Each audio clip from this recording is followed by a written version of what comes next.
big fan of doing nothing sometimes. Yeah, I'll binge watch something, and I don't work on the weekends. Oh, no. No.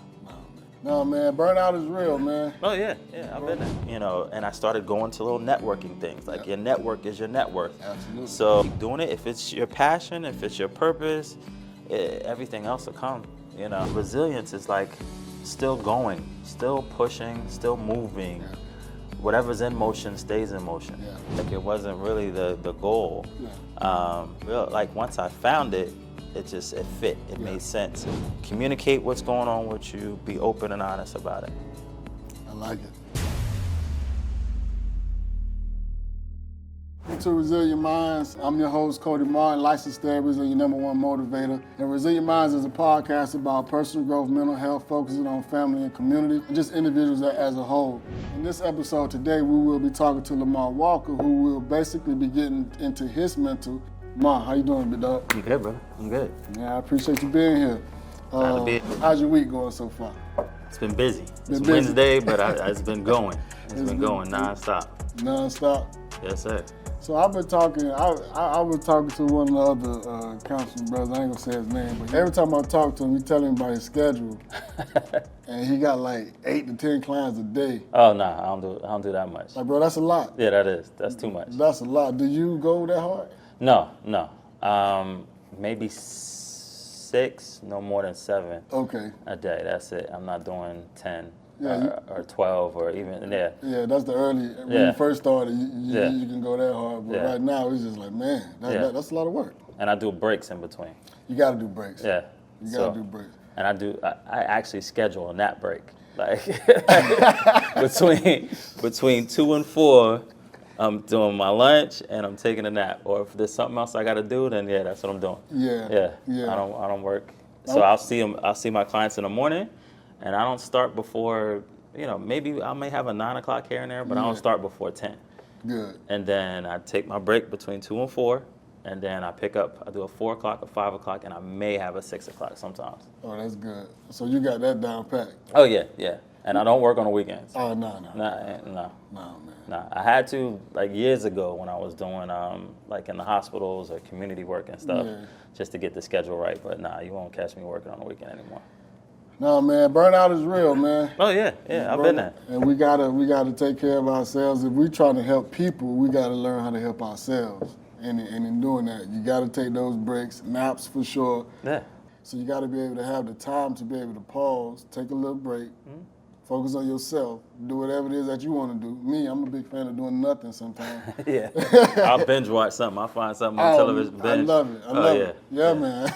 Lamar Walker, your licensed professional counselor, LPC, for those who don't know, with over 18 years of experience. That's a lot of time, big dog.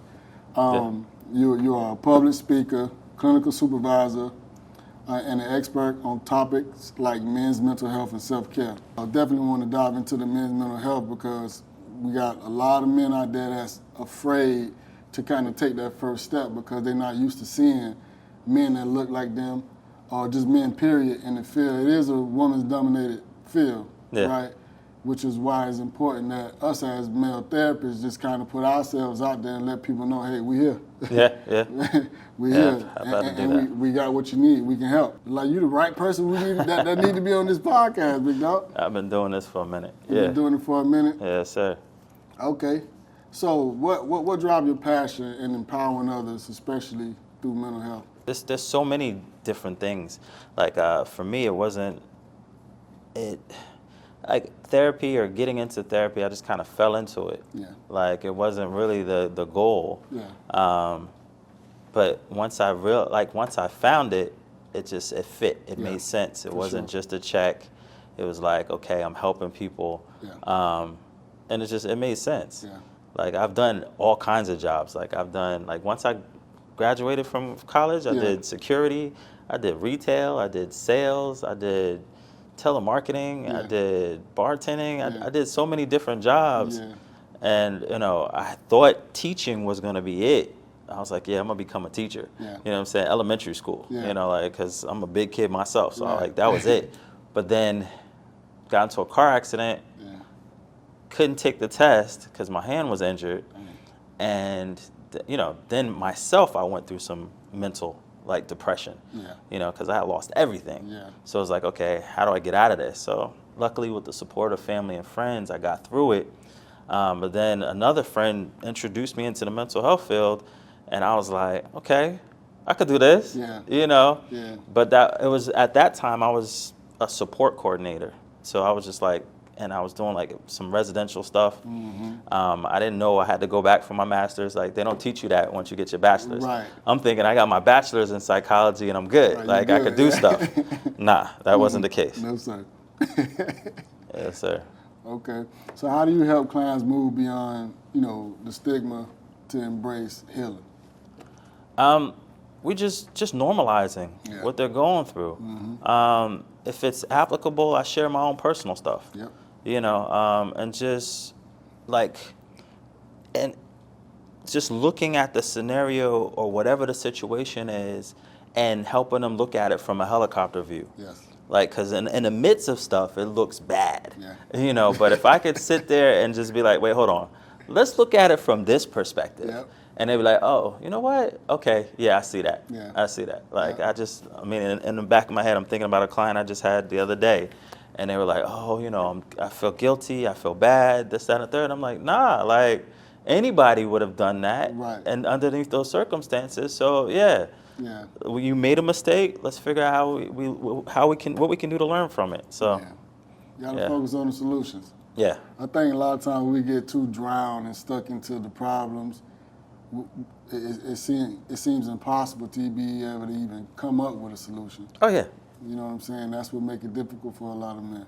Oh yeah. You're constantly just thinking about the distractions and the hardships and the problems and all these things and the what ifs and all that. But how do you overcome that? Especially if it's something that's personal to you. Right. Like, you can solve and help everybody else. Right. But when it's something that hits you hard, Yeah. it's like, dang, like, where do I go? How do I fix this now? Right. And I still got to help everybody else? Yeah. It's getting real. It's a lot of weight. Right. So you've had a successful career, but no journey is without challenges, right? So can you share a moment when burnout as a hospital director became a turning point for you? So there's a couple of instances, but I think the one that you're talking about is right before I decided to focus on the practice primarily. So I was working, and I was a director, but they wouldn't give me the title. They titled it as a coordinator. Yeah. And because they didn't want to pay me the director pay. Right. So every time they had me do something more. So they were like, oh, well, first of all, I took the job because it was doing therapy and it was paying a lot more than what I was getting paid before. Right. But I opened my mouth when I was there and I was like, yo, this is messed up. But hey, if y'all want to pay me for really doing nothing, I'm with it. Yeah. And there's like, well, you could do better? I was like, yeah. I was like, but you're going to pay me. There's like, well, yeah, we'll give you a little bit, but let's see what you can do. So, long story short, I developed a bunch of programs. I linked transportation. I was working on housing. I had every program with every group with about 40 people, and each group regularly on a regular basis. And that was within a year span, and still wasn't trying to pay me. So, but I was still holding on. So I went to the doctor one time, and I had heart palpitations. Oh, man. I'm like, dang, was something wrong with my heart? Dang. Doctor was like, nah, you fine. Then I was having a sore throat, like that just wouldn't go away. And I was like, dang, what's going on? Went the third time with like the flu, and the doctor was like, yo, you stressed? I was like, yeah. She was like, well, you need to see a therapist. I said, well, I am a therapist. So she was like, well, you need to talk to somebody. I was like, you know what? It's this job. Yeah. So I quit the job immediately. I gave him a week's notice. Wow. I was like, yo. And by that time, I've had enough experience in the field, and I knew I was not going to put them on my resume, and I said I'm not working for no one again. Right.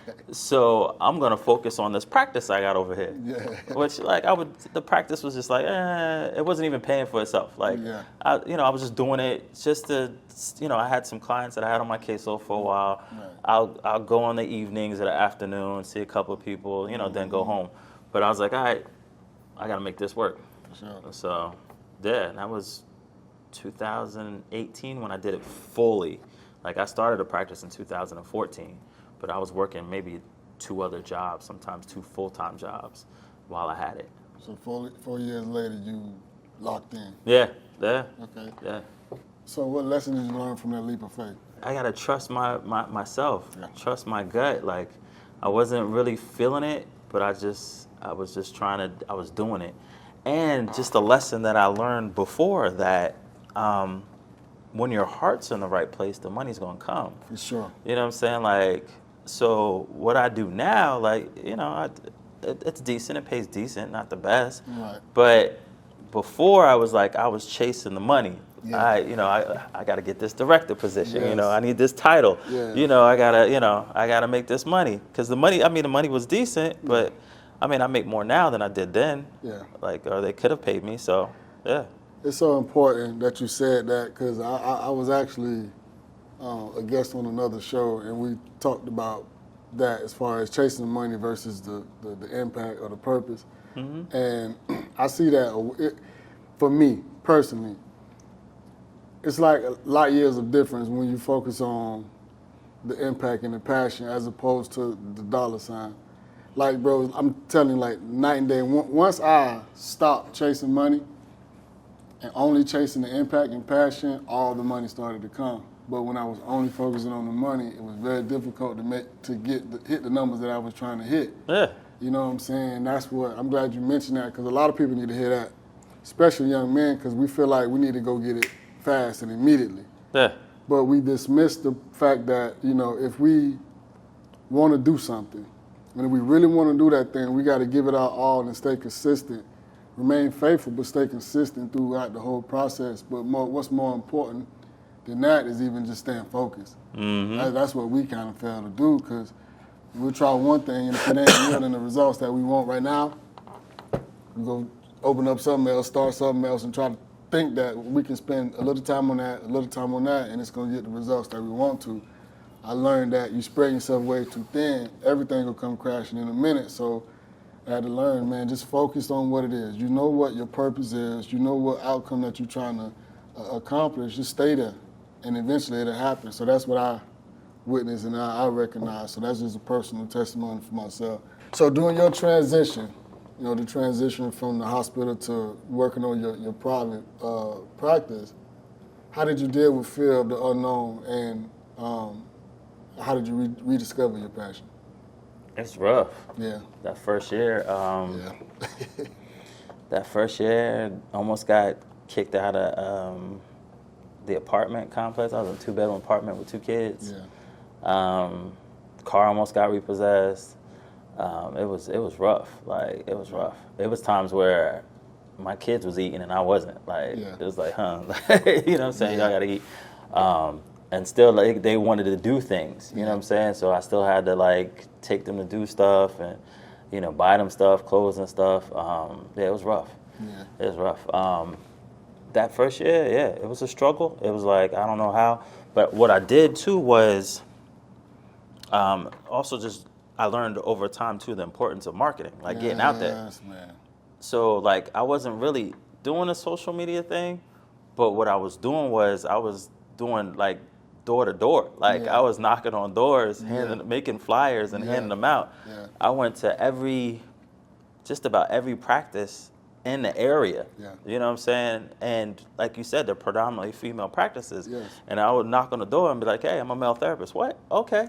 I got referrals for you. So even to this day, like, I get referrals, and it's people that I've talked to or I've connected to, like, and I started going to little networking things. Like, your network is your net worth. Absolutely. So, I was passing out the card, this, that, and the third, because I knew in my mind you know what I'm saying, that it was going to grow. Yeah. You know, Yeah. I was still doing some calculations. I was like, all right, well, you know, if I have 15 clients over here and 15 clients over here and multiply the two, like, you know, I still got to pay this bill. How many more clients do I need? Yeah. So until it was full, until Yeah. my caseload was full, I was like, all right, like, now I can sit back. Like now, yeah, I see, you know, I don't see as many as I did before. Yeah. And I have another therapist that's, you know, seeing the ones Right. so that way I can spend more time with family. But it was a grind. It's a grind. No, definitely, man. What advice would you give another clinician that was in your shoes and they want to step out of their comfort zone? Just keep doing it, and don't be afraid to hustle.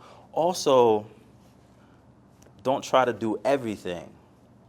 You know what I'm saying? Mm-hmm. Like I know, like when you, because when we're counselors, they don't teach us business. No. So I had to figure out a lot of business things on my own. Yeah. But the CEO, the owner, you know what I'm saying, doesn't play all parts in the business. Right. Like you see some people that open a practice and they try to do everything. Yeah. Like I don't do that. Like it's like I have someone that does the billing for me. Not knocking people that do their own billing, Right. but I don't do the billing. Right. I just want to do the therapy. That's it. That's my passion. That's my purpose. Yep. If I have to worry about the billing, I'm not going to be correct for that. Yeah. You know what I'm saying? Yeah. At a period of time, I had somebody answering the phones and taking in calls or whatever. Yeah. I learned that I like to do that myself Mm-hmm. because the person that was taking the calls, it would get on the calendar, but the people wouldn't show up. Yeah. So I realized when people were calling, they wanted to talk to me. Yeah. Like they had questions for me. Yeah. And even if it was 15 minutes, 5 minutes, I needed to let them feel comfortable enough to know that, hey, this is the person I'm going to be working with. Yeah. And, you know what I'm saying, like, I'm good. I'm in good hands. So I do the calls myself. But, yeah, just keep knocking at it, keep doing it. If it's your passion, if it's your purpose, everything else will come. You know, it'll be frustrating, be overwhelming. And I had the idea that I had to save money. Like, I had to work a full-time job and I had to save money in order to start my practice. Mm-hmm. But you know, if you get in there and you grind and like you cut back or whatever, you can do it. Absolutely. It'll be rough, but like okay, so that first year was rough. The second year I bought my house. Yeah. Like 5-bedroom house, my kids run around. Like you know what I'm saying? Like we good. Yeah. You know what I'm saying? So it was like it's just one day. It was like boom, you know. And then the thing that hit hard was. Like everybody was kind of against me too. Yeah. Like my kid's mother was like, "Oh, take me to court for back child support." Oh man. So, but when everything opened up, it was like, all right, cool, we good. We good. Yeah. I ain't tripping. Y'all stay tuned. We'll be right back with Lamar Walker. All right, let's get on this journey. I want to just kind of dive into the journey. So we talked about a few successes. We talked about a few pitfalls and failures. Challenges, rather. Yeah. Let's just talk about the journey, how you get from A to B. You know, you shared about overcoming a car accident. You spoke about the car accident and personal loss. How did you redefine your understanding of resilience at that time? Just not giving up. Like it was rough. Yeah. Because I had like a large crowd of people. Like there was people that I hung out with in college. Like, and we did a lot. Yeah. But then when I looked around, it was gone. Wow. Like nobody was there.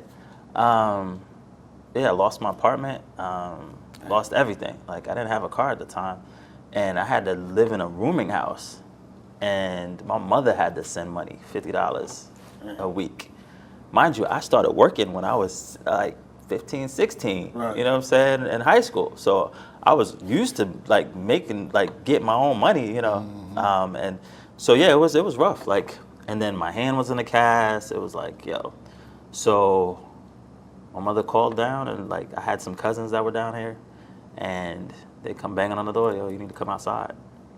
I'm like, nah, man, go away. They was like, no, you coming outside. So they would bring me outside. So when it comes to resilience, it's like still going, still pushing, still moving. Yeah. Whatever's in motion stays in motion. Yeah. So there was opportunities where I could just sat there and been stagnant, but I just decided to just keep moving. Keep moving. Just keep going. And then, found, later on, found my way out of it. No, that's amazing. And utilizing the supports, talking to people, letting them know, hey, I'm not, at the time I wasn't good, and let them know I wasn't good. You gotta articulate that. Yeah. That's important. Yeah. Damn. All right, so I define resilience advancing through adversity. Right, you gotta keep going. Ain't no slowing down, ain't no stopping. It's keep going, regardless of how it looks, how it feels. You gotta advance through adversity. So what small steps help you rebuild emotionally and mentally during that time? Just staying positive, like I said, communicating, staying active, just utilizing my supports. Prayer was really big. One of my mentors came in, and he was, my mother had contacted him. Was like, hey, we need to get him back to his roots. Mm-hmm. So, he took me back to, took me to the congregation that he had there, and, started doing my prayers and meditations in the morning, at night. So, yeah, there's power in that. Definitely power, man. How has leaning on others shaped your approach to therapy and helping your clients? Greatly. Like, when I sit with a client, that's what I want to know. I want to know who are your supports. Yeah. Like, I tell them, like, I'm not going to be with you forever. Right. You know what I'm saying? Like, I know I do, mind you, I do have some clients that I've had for a while, but, they've left and then come back. Yeah. But so who are the people there?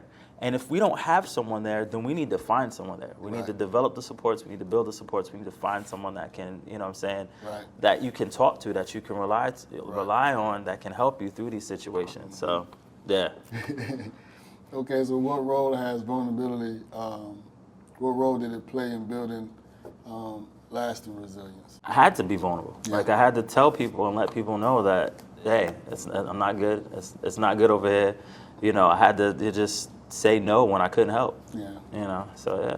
What was that feeling like with just being vulnerable? I know most men, that's a huge challenge. I'm just being vulnerable, being able to say, hey man, I ain't good. I need help. Like, what's up? Like, cause who helped the helper, right?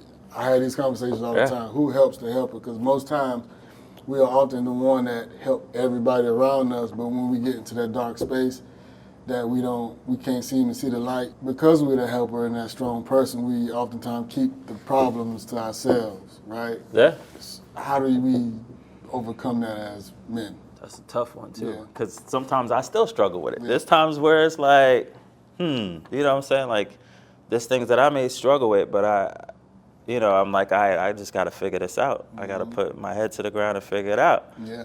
But what I did was, I started, again, reaching out, finding the support, finding somebody that I could talk to or whatever.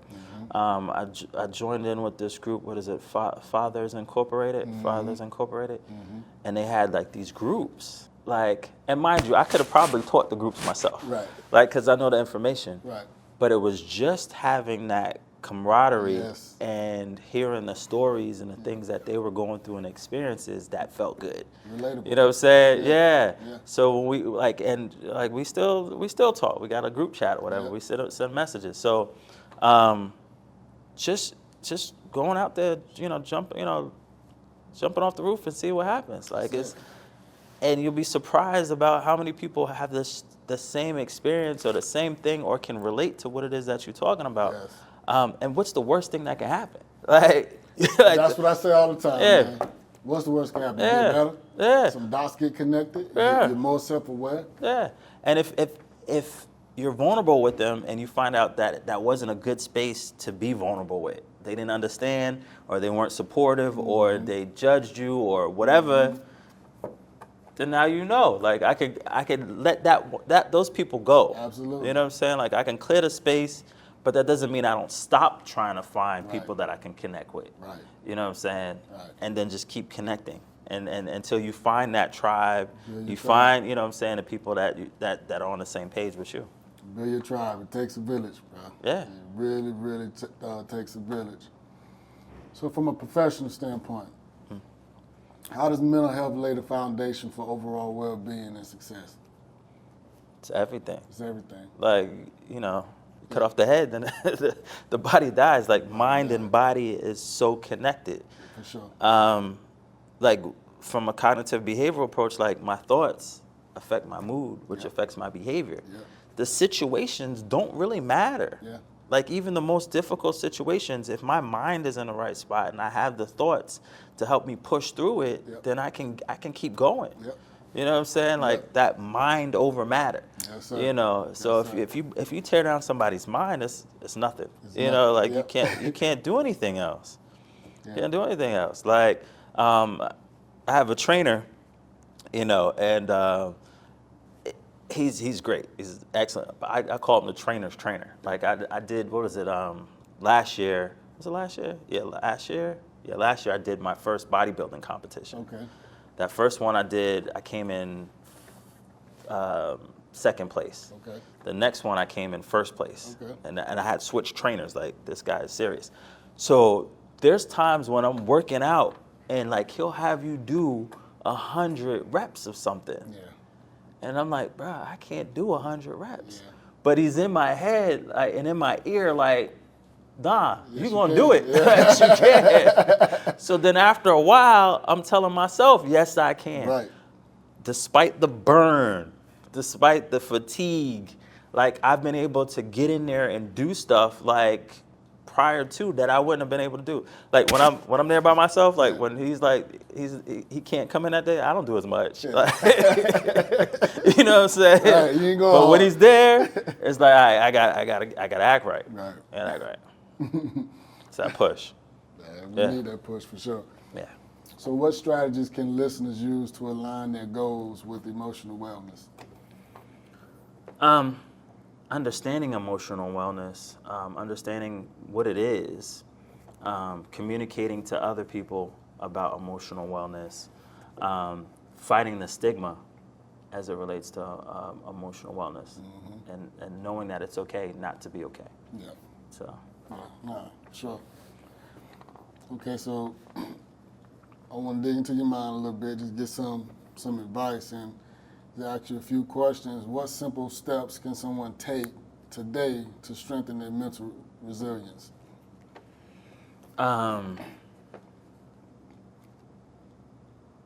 Writing down things, journaling. Oh yeah, I'm big on journaling. Keeping track of your thoughts. I'm really about balance. So finding the balance. So you write down your goals, identify your goals, but make sure you have goals in all areas of your life.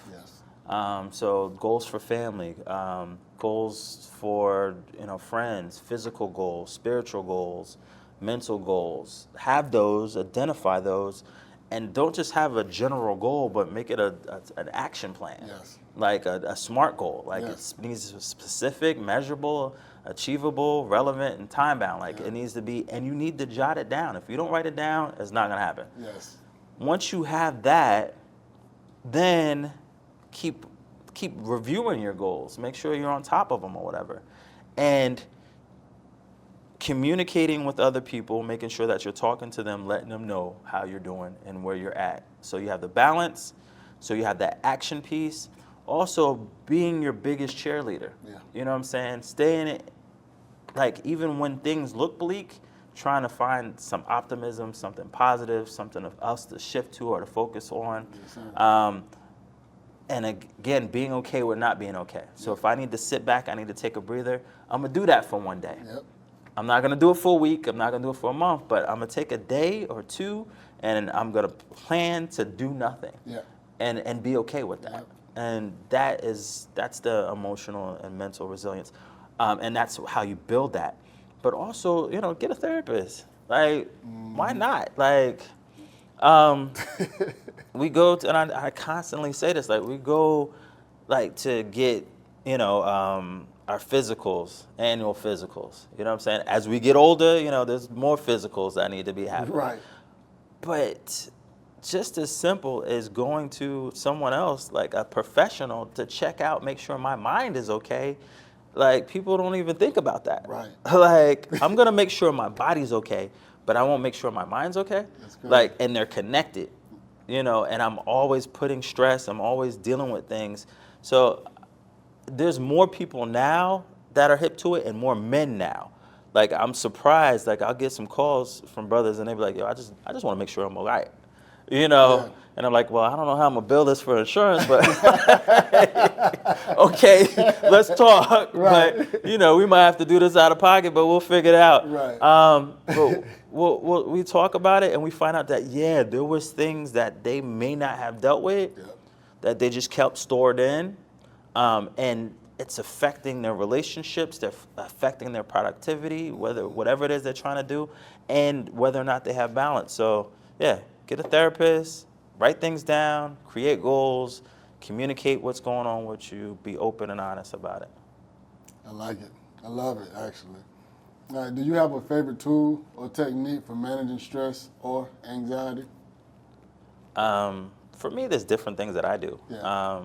So like me personally, I work out, I go shoot pool, I'll read a book, I'll go outside, I'll spend time, with my kids.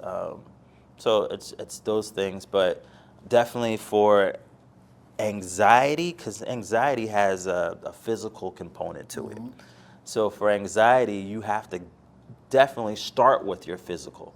So I do, I had a frat brother of mine, may he rest in peace, was a good brother. We used to work out together. But he had a lot of seizures and he had brain surgery. And we'd work out and sometimes he had to pause. And he's like, I feel like a seizure coming on. And what he would do was he would play these music, like this vibrations, different megahertz vibrations or whatever. And he said that would kind of calm, like it did something, and he'd be okay after that. And we'd go back in hitting hard. And he said he uses it for sleep, this, that, and third. So that's what I do. At night, if I can't sleep, I can't get my mind right, I go on the YouTube channel, I get the megahertz black screen, you know what I'm saying, and just listen to the vibrations, do meditation, do my prayers. Because anxiety is physical, you want to be able to show yourself that you can maneuver and control your mind, your body before it gets to 10. Once it gets to 10, like you're just gonna burn out, and that's how you calm down.